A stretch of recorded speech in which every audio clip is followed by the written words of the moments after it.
Pemirsa, Presiden Prabowo Subianto melalui program Astacita menekankan pentingnya pembangunan sumber daya manusia unggul. Sejalan dengan visi itu, Kementerian Agama mencatat capaian bersejarah lebih dari 206.000 guru telah tersertifikasi hingga September 2025, meningkat 700% dibandingkan dengan tahun lalu. Capaian sertifikasi guru tahun 2025 menjadi tonggak penting dalam dunia pendidikan Indonesia.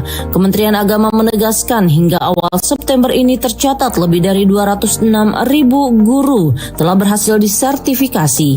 Jumlah ini melonjak tajam dibandingkan 2024 dengan peningkatan mencapai 700%. Menteri Agama Nasaruddin Umar menyebutkan pencapaian ini menjadi catatan monumental yang menunjukkan perhatian besar pemerintah terhadap guru, sebab guru dipandang sebagai kunci dalam meningkatkan martabat bangsa dan membentuk generasi unggul di masa depan. Kita melakukan satu kejutan ya pada hari ini ya, karena baru pada bulan September ini kita sudah melakukan sertifikasi 206.411 ribu guru. Bandingkan tahun 2024 29.933. Jadi meningkat 700% sertifikasi guru ini.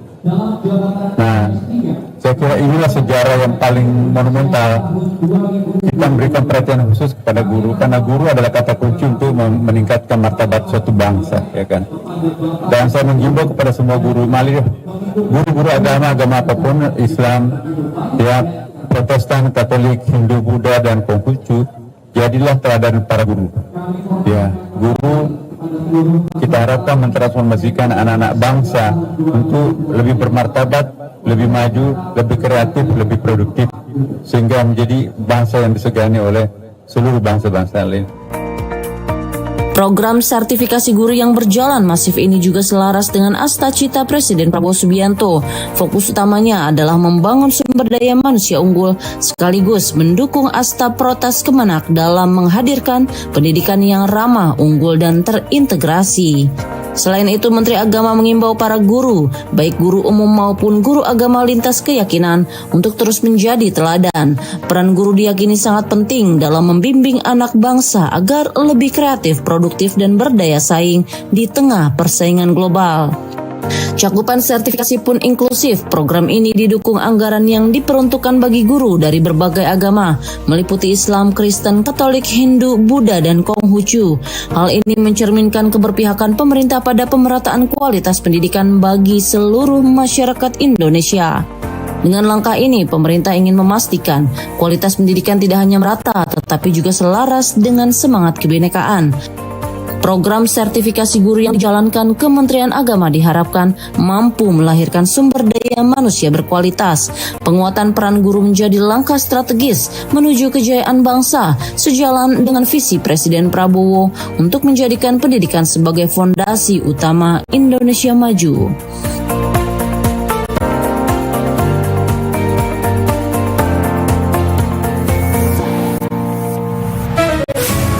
Presiden Prabowo Subianto melalui kebijakan pangan nasional ini berhasil membawa Indonesia pada capaian penting. Menteri Pertanian Andi Amran Sulaiman memastikan tahun 2025 ini Indonesia tidak lagi melakukan impor beras.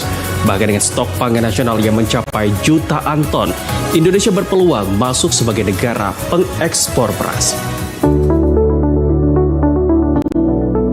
Indonesia menorehkan sejarah baru dalam pengelolaan pangan. Menteri Pertanian Andi Amran Sulaiman menyampaikan setelah bertahun-tahun bergantung pada impor, tahun 2025 ini Indonesia resmi bebas dari impor beras.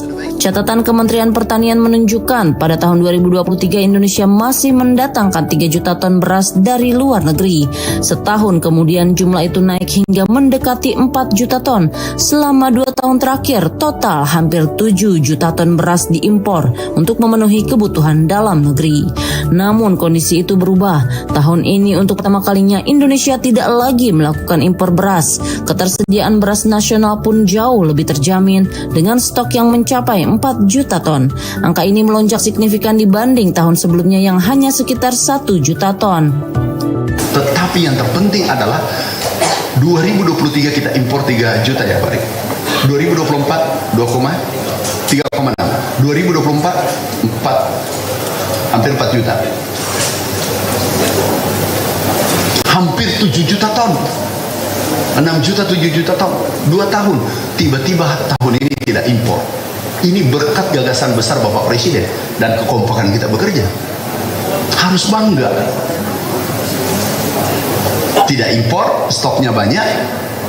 Toh ada naik di wilayah tertentu, kita kerjakan sekarang. Oke? Jadi kita bangga ya. Kita bangga sebagai anak bangsa dari impor menjadi stop impor, bahkan kita rencanakan ekspor.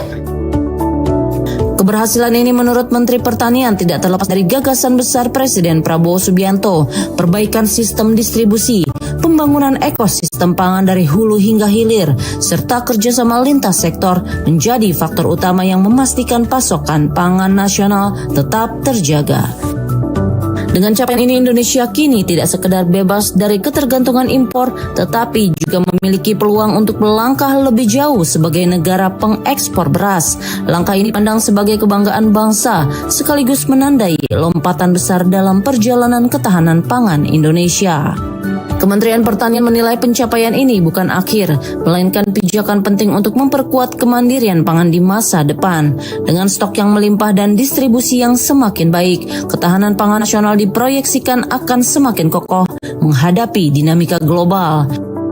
Indonesia akhirnya mampu keluar dari ketergantungan impor beras. Keberhasilan ini menjadi kebanggaan tersendiri, sekaligus membuktikan gagasan besar Presiden Prabowo Subianto dalam membangun kemandirian pangan dapat diwujudkan melalui kerja bersama seluruh elemen bangsa. Presiden dukung imbauan Mendagri agar pejabat tidak melakukan flexing. Simak laporan selengkapnya usai jeda, tetap di Jendela Istana.